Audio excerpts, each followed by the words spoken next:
Assalamu alaikum. This is Mohammad Iqbal Bhaba, myself an entrepreneur, educationist and financial trader. आज का video मकसद बनाने का जो पर्पज़ है वो आपको एक ऐसी स्ट्रेटजी के बारे में बताना है जो स्ट्रेटजी बिज़नेस के अंदर बड़ी रिलेवेंट है, जो कि यूरोपियन ममालिक के अंदर भी ये स्ट्रेटजी फॉलो होती है, पाकिस्तान के अंदर भी फॉलो होती है। और ये स्ट्रेटजी उन सारे लोगों के लिए जवाब है जो कोविड के दौरान मुझसे पूछते रहे कि बिज़नेस की जो स्ट्रगल है उसका हम रुख किस तरीके से चेंज करें, टर्न अराउंड जो है वो बिज़नेस को किस तरीके से करें, यानी कि बिज़नेस लॉस में जा रहा है उसको प्रॉफिटेबल किस तरीके से करें, या बिज़नेस स्टार्ट कैसे करें, या बिज़नेस के अंदर जो कंपटीशन है उसको ख़त्म कैसे करें, कम कैसे करें, उस कंपटीशन से बाहर कैसे निकलें, कंपटीशन की कॉस्ट को रिड्यूस या कम्प्लीटली एलिमिनेट कैसे करें। और ये वीडियो उन लोगों के लिए भी है जो कि अपने ओ लेवल्स के पेपर्स या ए लेवल्स के पेपर दे रहे हैं, या ACCA के अंदर SBL का पेपर दे रहे हैं, या CFAP3 BMS का पेपर दे रहे हैं, या BMBS का पेपर दे रहे हैं, यानी कि चार्टर्ड अकाउंटेंसी ACCA या ICMA का कोई भी पेपर दे रहे हैं। तो उन के बिजनेस स्टडीज़ के अंदर भी ये स्ट्रेटजी बड़ी रेलेवेंट है। तो ये वीडियो को आपने एंड तक देखना है और इस स्ट्रेटजी से ना सिर्फ थियोरेटिकल एस्पेक्ट लेना है बल्कि प्रैक्टिकल एस्पेक्ट भी लेकर आपके जो भी कमेंट्स हो वो कमेंट बॉक्स में लिखना है। और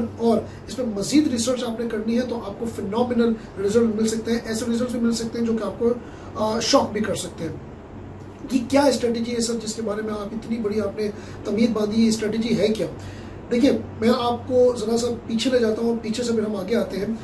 स्ट्रेटजी का मतलब सिर्फ और सिर्फ इतना है कि अगर आपको कभी भी कोई भी अपना नया बिजनेस स्टार्ट करना है या आपने कभी भी कंपटीशन को कम करना है तो सबसे पहले आपने याद रखना है कि इन दोनों से बचने का एक ही तरीका है कि आप बहुत ज़्यादा से बहुत कम में आ जाएं, यानी कि मास मार्केट से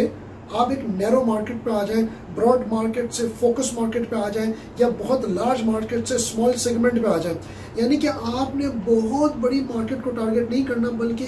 एक ऐसे एरिया को टारगेट करना है जिसको हम बिजनेस स्टडीज़ के अंदर नीश मार्केट का नाम कहते हैं। Niche market, focus market, narrow market, या ऐसा small area of the market हो जो कि आज तक और अभी तक अनटैप्ड हो। देखिए, जो बिजनेस थ्योरिस्ट होते हैं और जो बिजनेस एंटरप्रेन्योर्स होते हैं वो इस बात पे बिलीव करते हैं कि ऐसा पॉसिबल ही नहीं है कि दुनिया की सारी कंपनीज जो है वो सारी नीड्स कंज्यूमर्स की मीट कर चुकी हो। कुछ ना कुछ ऐसी नीड्स बाकी होती हैं जो आज तक अनमेट है, जिसको हम बिजनेस स्टडीज़ के अंदर स्ट्रेटेजिकल स्पेस का नाम देते हैं, जो कि आज तक जो है वो फुलफिल नहीं हुई। इसको हम ऐसा स्पेस कहते हैं जिसको हमें टारगेट करना होता है। तो बिजनेस एंटरप्रेन्योर्स और बिजनेस थ्योरीज इस बात पे बिलीव करते हैं कि ऐसा स्पेस है। जैसे मैं आपको एक छोटी सी एग्जांपल दूं, जब लूज मिल्क पाकिस्तान के अंदर उरूज पे था, जिसको खुला दूध हम कहते हैं, जब लूज मिल्क जो है वो उरूज पे था तो 2006 के अंदर एंग्रो ने जो है वो ऑल्पर के जरिए पाकिस्तान के अंदर एंट्री ली और पैकेज्ड मिल्क के नाम से जो है वो नेस्ले को कंपटीशन दिया, जबकि नेस्ले यही काम 1980 से 88 से या 87 से ये काम कर रहा था। कहने का मतलब ये है कि लूज मिल्क जब उरूज पे था, जब नेस्ले भी थी, तब भी एग्रो को ये फील हुआ कि अभी भी एक ऐसा एरिया बाकी है, एक ऐसा क्लास, ऐसा सेगमेंट ऑफ द मार्केट बाकी है जिसको हमें टैप करना है। 6 साल के बाद फौजी जो है वो फाउंडेशन ने फौजी फूड के नाम से नूरपुर मिल्क निकाला, वही पैकेज मिल्क। उन्होंने भी एक ऐसा एरिया देखा कि एक ऐसा एरिया बाकी है जो कि अभी भी अनटैप्ड है। What I mean to say you all about this कि किसी भी खास एरिया को टारगेट करना, चाहे वो किसी की बेसिस के ऊपर हो, एज की बेसिस के ऊपर हो, साइज की बेसिस के ऊपर हो, कलर्स की बेसिस के ऊपर हो, जेंडर की बेसिस के ऊपर हो, इनकम की बेसिस के ऊपर हो, एरिया की बेसिस के ऊपर हो, किसी खास सेगमेंट को टारगेट करके उसको वो चीज़ देना जो उसको अभी तक नहीं मिली, इसको हम कहते हैं कि you have narrowed your focus from the mass market to the unidentified segment of the market। इसको हम कहते हैं फोकस स्ट्रेटजी या फाइंडिंग अ नीश एरिया। अब इससे फायदा क्या होता है? इसका फ़ायदा सबसे बड़ा ये है कि आप जहाँ बहुत ज़्यादा लोगों को टारगेट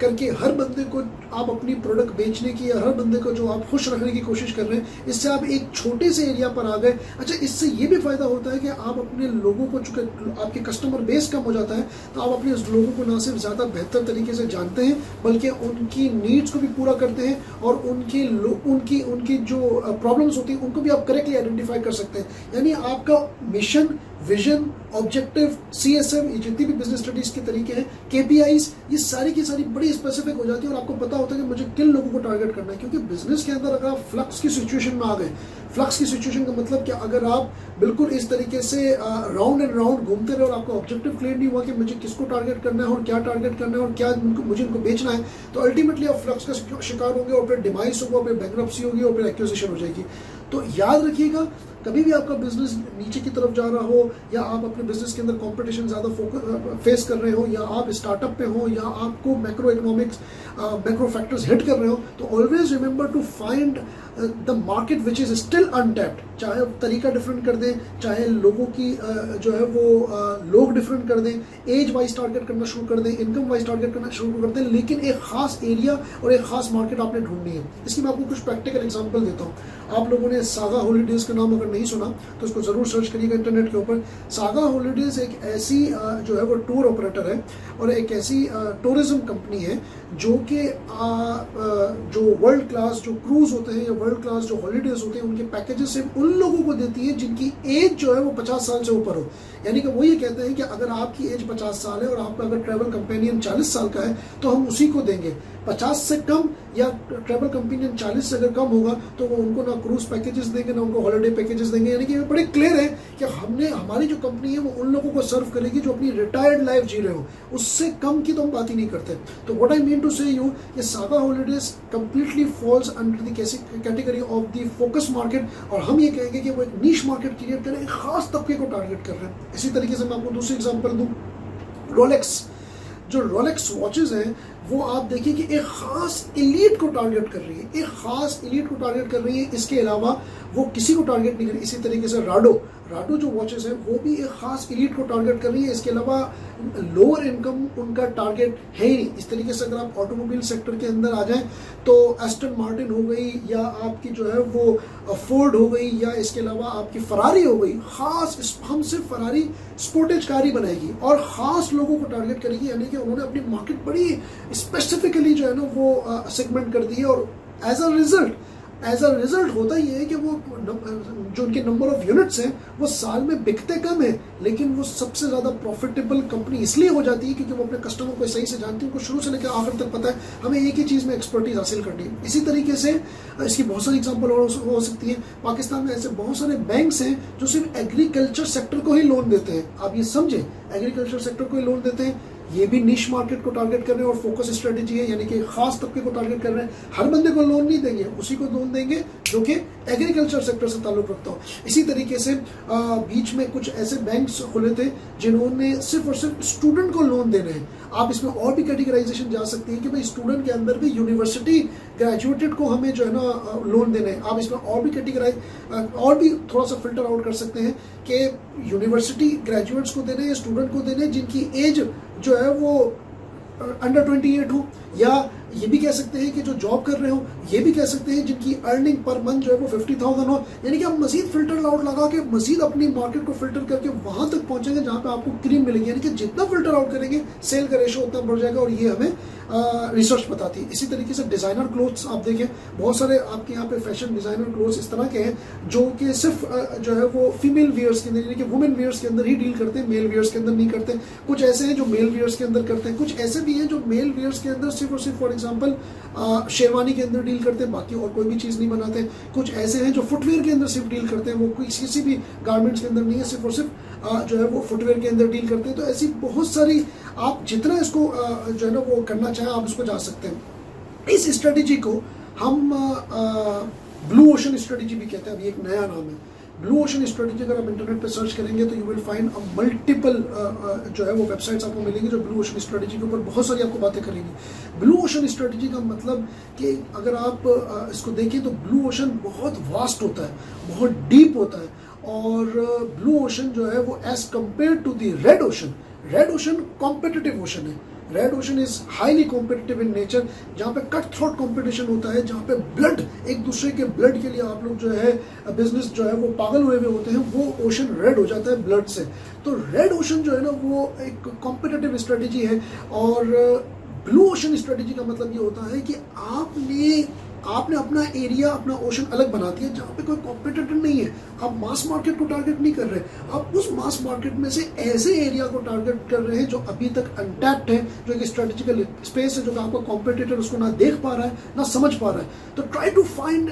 द अनटैप्ड मार्केट और the strategical space within the industry to find the competitive advantage, और वहीं पर आपने हैमर मारना है। वो जो हैमर आप मारेंगे ना, इसको हम कहेंगे कि आपने अपना ब्लू ओशन क्रिएट किया और उसके अंदर आप नीश मार्केट को टारगेट कर रहे हैं, और वहां पे कॉम्पिटिटर इसलिए नहीं जा सकता because the competitor don't have time to serve the niche market. He has for example consumed और engage all the times serving the mass market. तो याद रखिएगा कि ब्लू ओशन स्ट्रेटेजी और रेड ओशन स्ट्रेटेजी में सिर्फ यही फर्क होता है कि रेड ओशन का मतलब ये कि आप वो काम कर रहे हैं जो सारे कर रहे हैं, और ब्लू ओशन स्ट्रेटेजी का मतलब ये कि आप वो काम कर रहे हैं जिनमें से कोई ना कर पा रहा है, ना देख पा रहा है, ना समझ पा रहा है। सिर्फ आपने ही देखा, आपने ही समझा, आपने ही किया, आपने ही लीड किया और आप ही आगे बढ़े। Although there are lots of disadvantages of the blue ocean strategy, likewise there are lots of disadvantages of the red ocean strategy, but blue ocean strategy पे अगर आप हैमर मारना चाहते हैं और आराम आराम से अपना स्कोप बढ़ाना चाहते हैं तो that will be an ideal strategy। बल्कि मैं आपको बहुत सारे एग्जांपल्स, वीडियो थोड़ा सा लेंथ में बड़ा हो जाता है,